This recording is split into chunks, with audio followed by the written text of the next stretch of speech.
Hello, everyone, and welcome back to eBookie Studios. Let's imagine ourselves back in 1956. We turn on the radio. We're getting ready to listen to our favorite broadcast called Suspense. Hope you enjoy.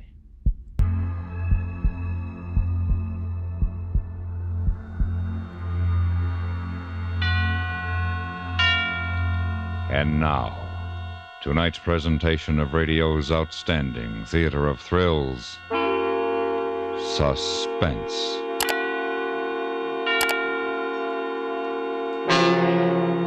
Tonight, we bring you a story of intrigue and ideological murder. So now, starring Mr. Ben Wright, here is tonight's suspense play, The Music Lovers.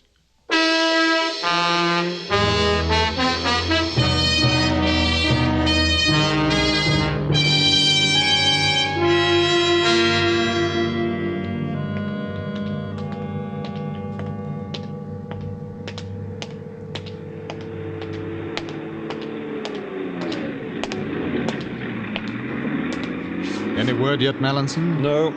Where's the car? Around the corner. Walsh is listening in. What's the matter? Oh, bit of the pip, you know. Schoolboy's boggy. Achin cough. Oh, you taken anything for it? Everything. No, too bad.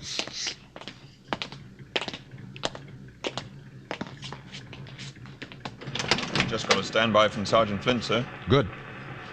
Shove over, will you? It's cold standing out here. 1A, 1A, Grey Saloon, Armstrong, Sidley. Number plate LXB 574. Proceeding west on Arrow Road. Just past Hazel Road intersection. Am following. Over. Let me have it, will you? Here you are, sir. To all cars, this is car 1A. Form roadblock at Scrubs Lane and Harrow Road. Flint, how far away is he? Over. About half a mile, sir. Right. If he turns off, let us know. Out. Right, jump on, Mallinson. Next corner, Walsh. You know I don't like to stand on the running board, Hendon. Make you forget the pip. I'm going to sneeze. Shoot! Bless you. Blast you! Walsh, Yes, sir. park behind that squad car pulling up. Yes, sir.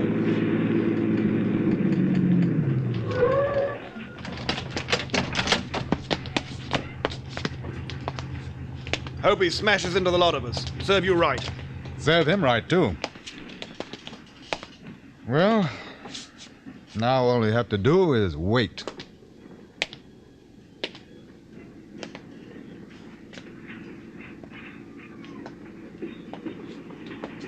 Here he comes.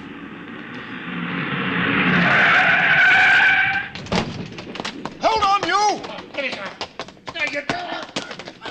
It's all right, Mallinson. They've got him. Have a look in the car, will you? Right. Let go! Let go! My arm! My arm! Stand still. That's better. This the man you want, sir? That's the one. Now, you wish to make a statement? Ask mine. Where's Jeffrey Spencer? Don't know what you're talking about. Hendon! Yes? Would you come here for a second? What's up? In there. Back seat. It's Spencer. Oh?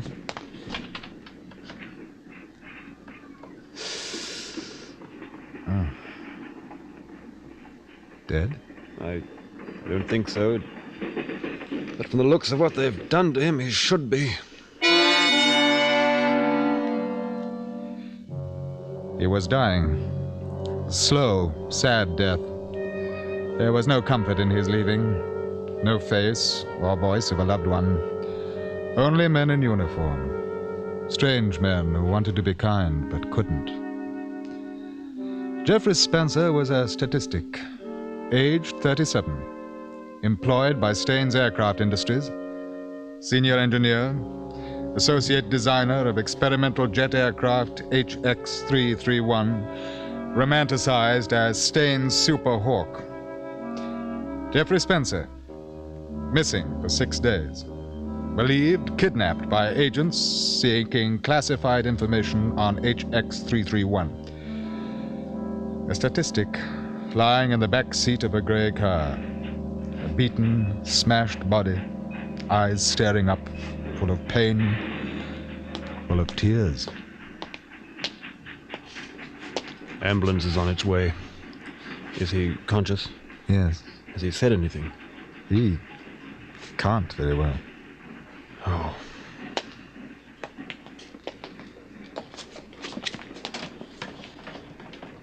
Mr. Spencer? Can you hear me? Just blink your eyes twice if you can. Good. I will have you in the hospital very soon. Do you know who the men were who did this? Just blink your eyes once if you want to say no. Never seen them before? I see. They tried to get information from you about the new jet aircraft? Ah. Did you give it to them? Good man. Do you know how many there were? 5? 4? Uh-huh. Yes. Were they English or foreign? Mr. Spencer? Mr. Spencer?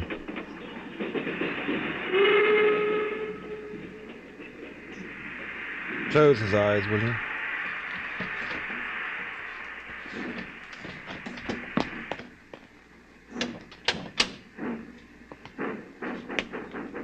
Was he very brave or very stupid not to tell them? I don't imagine he thought much about it at the time. Excuse me, sir. We've identified the driver, sir. Harold Gibson. Lives across the road. Oh, yes, I know who he is. Must have been coming home. Now, what the devil was he going to do with Spencer? He doesn't say anything, No, sir. Bad bargain, this one. All right. Sergeant Flint here yet? Yes, sir. He's waiting with the prisoner. Good. Look here, Hendon. There's a nice, quiet, empty shop over there. Why not let me take Gibson behind it? I'll find out who the others are. Don't you think I'd like to do that myself? Come on, we'll see what we can do.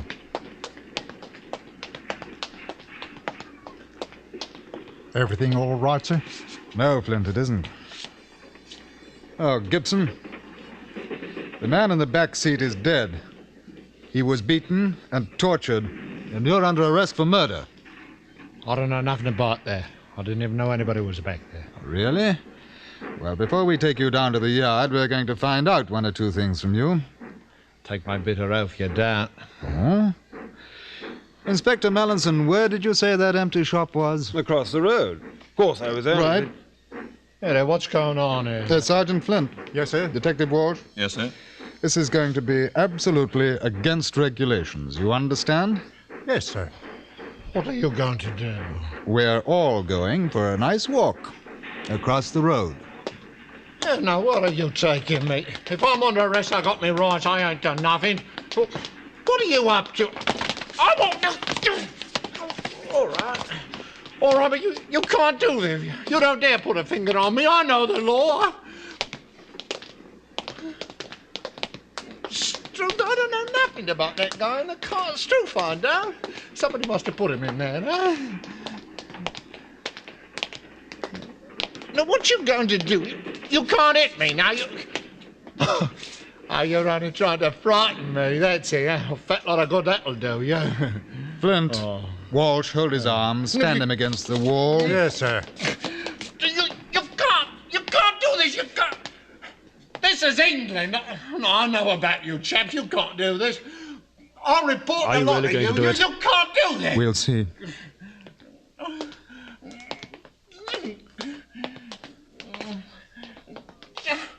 Let go, mate. Now, loosen his tie and collar button, will you?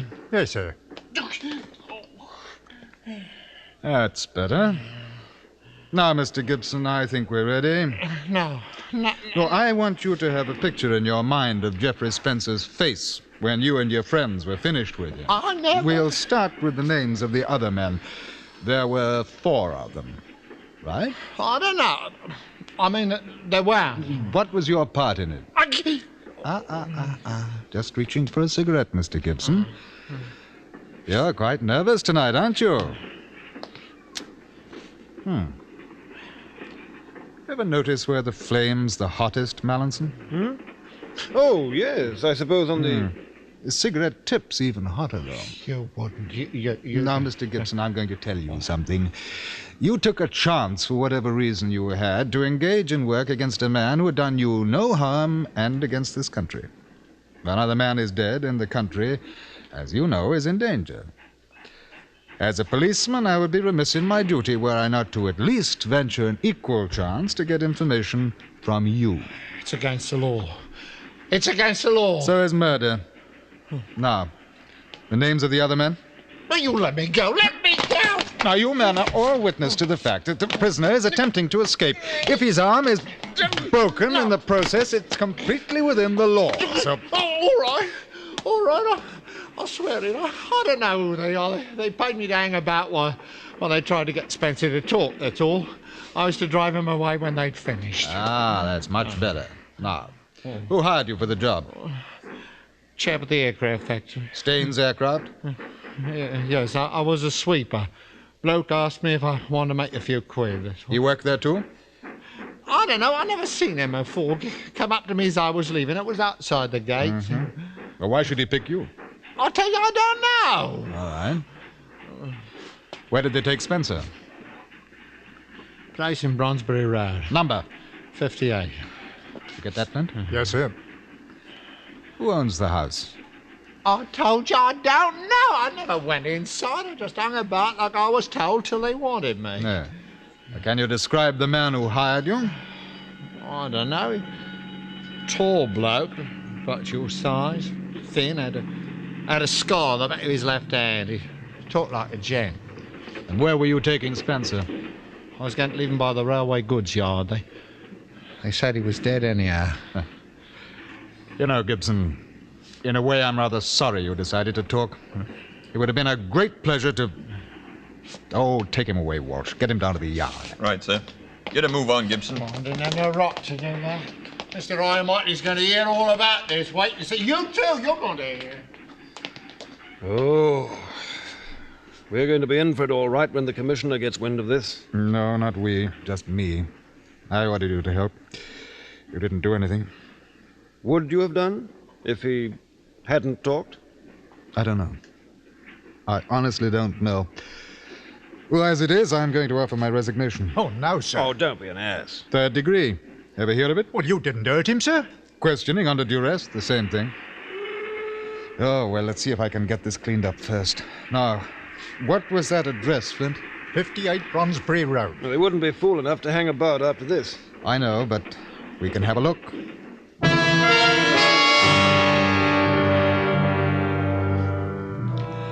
We had already known a number of things about Harold Gibson. Among them, the fact that he was employed by Staines Aircraft Works. The fact that he was a member of a subversive group which, up to that time, had engaged in nothing more physical than the passing out of pamphlets.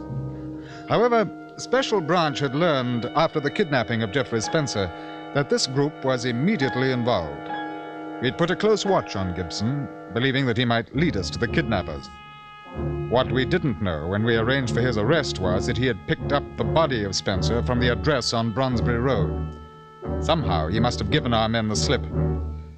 Inspector Mallinson, Sergeant Flint, and I drove out there. We took 2 squad cars with us, and I had an idea that we were going to find number 58 Bronsbury Road vacant. But I was wrong. Pretty swank looking. 4 cars, lots of lights, quite a party going on. Nice party. They don't fool about when they play murder.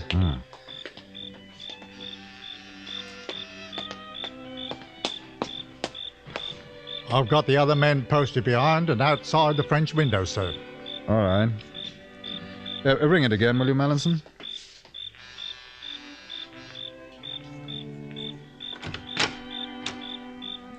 Oh, yes? Scotland Yard, Chief Inspector Hendon. Yes? May we come in, please? I don't understand. Was there something the matter? A great deal, sir. But I'm having a little music. My friends. I think you've made a mistake. Oh, this is 58 Bronsbury Road.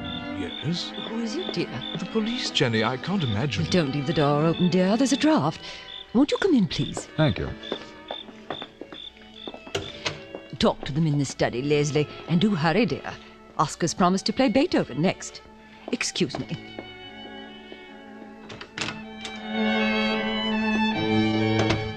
This way, please. Oh. It's really very awkward, you know. I haven't the slightest idea why. Now, what's it all about? Do you mind giving me your name, sir? Leslie Addison. We understand that a man named Spencer has been held in this house for the past 5 or 6 days. What? What the devil do you mean, sir? Exactly what I say. Held here? By force? Yes. You must be mad. Well, it's a practical joke. Not very funny. No, it wasn't very funny for Mr. Spencer either. He was murdered. Beaten to death. Good Lord. But why do you think that I don't think anything yet, Mr. Addison. However, I should like permission to search your house, please. Blast it, all this is terribly embarrassing. I'm sorry. What are my guests going to think? I haven't the slightest idea, sir. Well, I suppose it's your duty. Do you mind waiting a moment? I'll call my wife. She'll take you upstairs. And for heaven's sake, don't wake the children.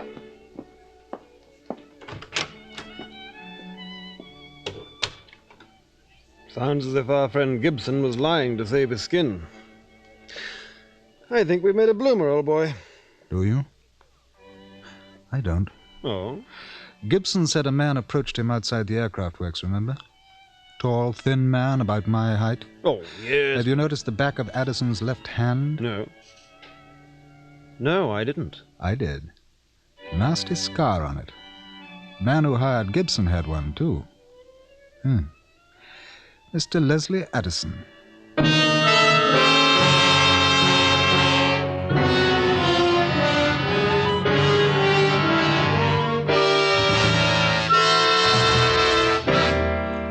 You are listening to The Music Lovers, tonight's presentation on radio's outstanding theater of thrills, Suspense.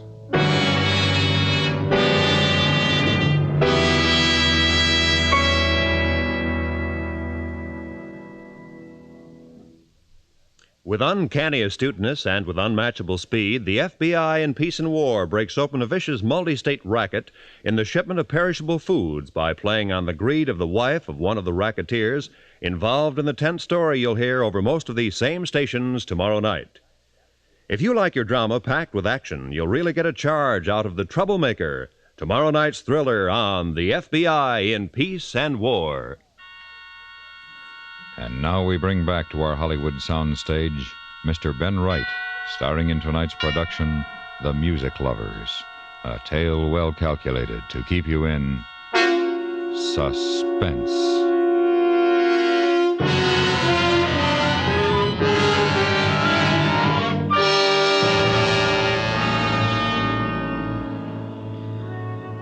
"58 Bronsbury Road was a pleasant house, quite large, with all the evidences of comfort and children, which would deny that such an incredible and foul murder had been committed within its walls.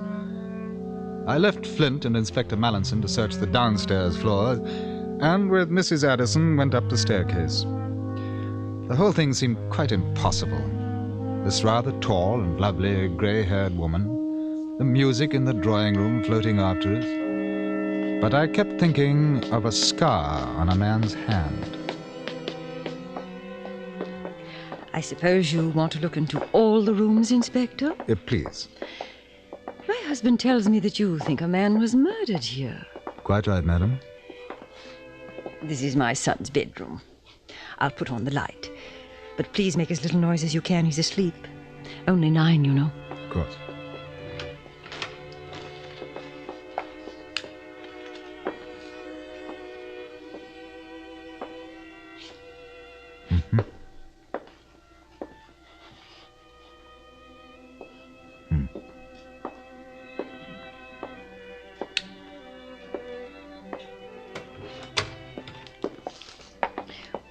Would you mind telling me what you expect to find, Inspector? Where a murder has been committed, Mrs. Addison, we look for anything that may help us in a solution. Oh. My daughter's room. Ah. She's 13. A likely age for a murderess, don't you think?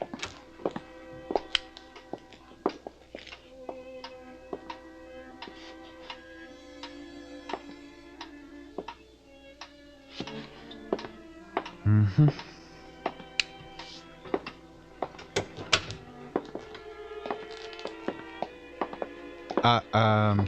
That door? My room and my husband's.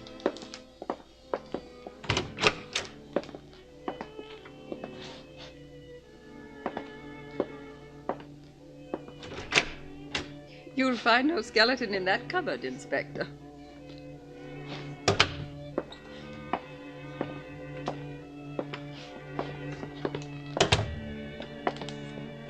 Now, don't you feel rather silly about this, Inspector? If you've made a mistake, we shan't laugh at you. We shan't report it either. That's very kind of you, Mrs. Addison. It's utter nonsense. You don't think for one moment if Leslie had done this awful thing that we should have allowed the children to be here, do you?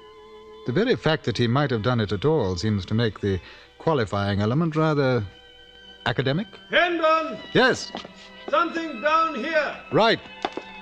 I hope you don't mind if I return to my guests. Not at all, madam. We may have to join you in a little while. That would be extremely impertinent of you. Police, crime, arrest. They're all impertinent, Mrs. Addison. I find your manner unspeakably rude. Both my husband and I have tried to help because we thought this was an important police matter. We shall report it to the Commissioner in the morning. As soon as you have finished your ridiculous search, I must ask you to leave the house.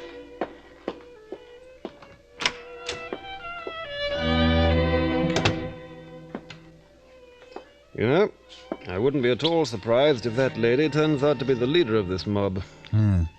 Pretty cool. What have you found? Oh, down this way.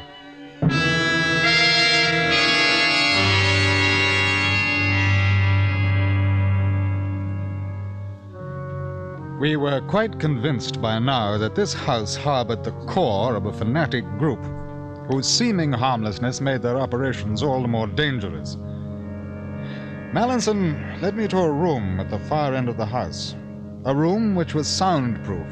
But we knew that when we closed the door and the sound of the music was completely obliterated.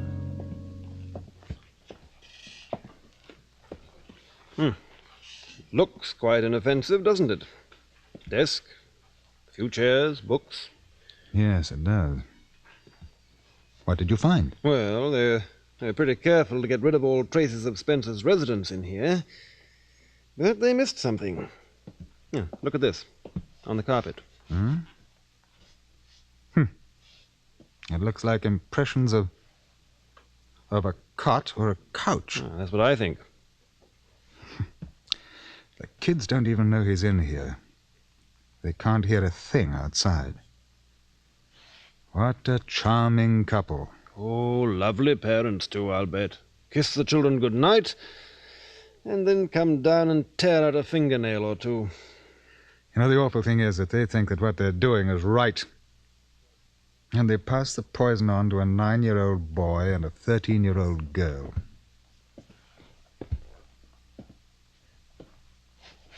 Hello. Did you see this? What? Yeah, under the desk.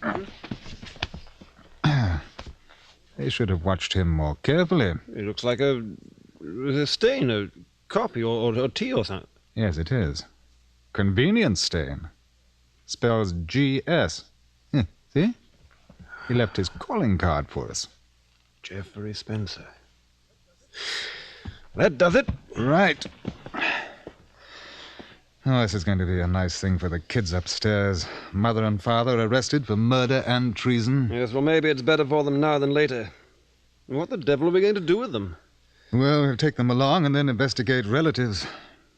If we find somebody with a healthy mind, perhaps they'll take them in. Oh, well, let's get it over with.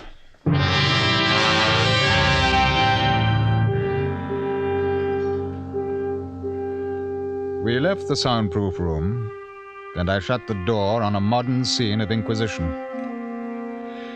There were 8 people in the drawing room, including the Addisons. It was an extraordinary tableau. Music, warm winter fire, brandy glasses, friendliness of an upper-middle-class home. And the people, the only dissonant note. They watched us come in, wary, perhaps a little frightened. And as I looked at the faces, I wondered how many of them shared the guilt. Are you satisfied now, Inspector? Yes, thank you. I'll see you to the door. Mrs. Addison, will you please wake up your children and get them dressed? I'll wait. I think this has gone far enough. Leslie, ring up Scotland Yard. There's no point to it, you know. Now, if you have any feelings at all for your children, you'll make it as easy as you can for them. How dare you invade the privacy of my home? Come out with this frightful accusation. I've never... We have proof that Geoffrey Spencer was held prisoner in this house, and that you vainly attempted to extort government information from him. He died from the injuries you inflicted. All right, now, everyone in this room is under arrest. If you're not involved, you'll not be charged. The fascist British police. I knew we'd live to see it. Did you, Mrs. Addison? That's odd, because I hoped that I would never live to see what I'd seen here tonight. Paid spies, living your lie in comfort with everything you condemn. They're worse than the people who hire you. Someday we'll exterminate the lot, and when we do, perhaps a kid like yours upstairs will have a chance. You ought to pass out tracts on a street corner, Inspector. God and country. Quite worthwhile reading matter, I think, sir. Flint, ring the yard and ask them to send a van here, would you? Yes, sir.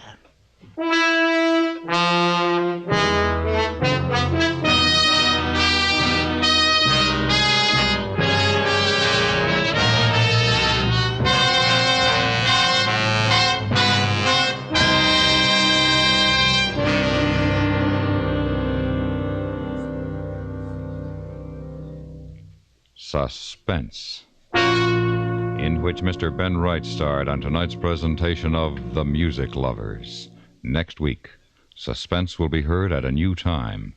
Be sure to check your local newspaper and join us when we again bring you another presentation of radio's outstanding theater of thrills, Suspense.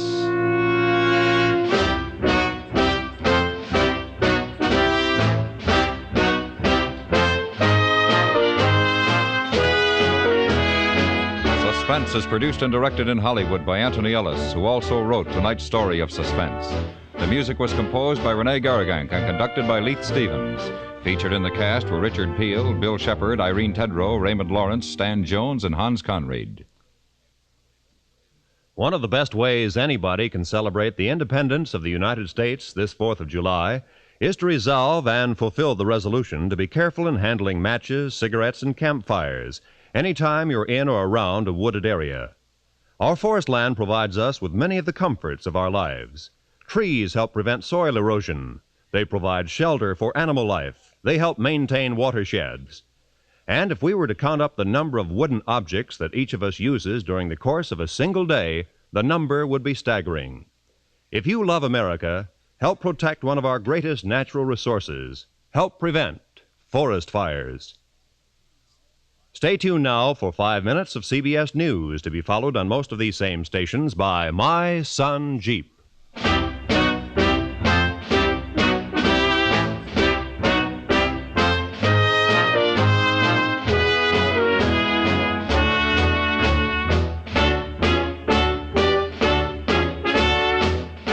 America listens most to the CBS Radio Network.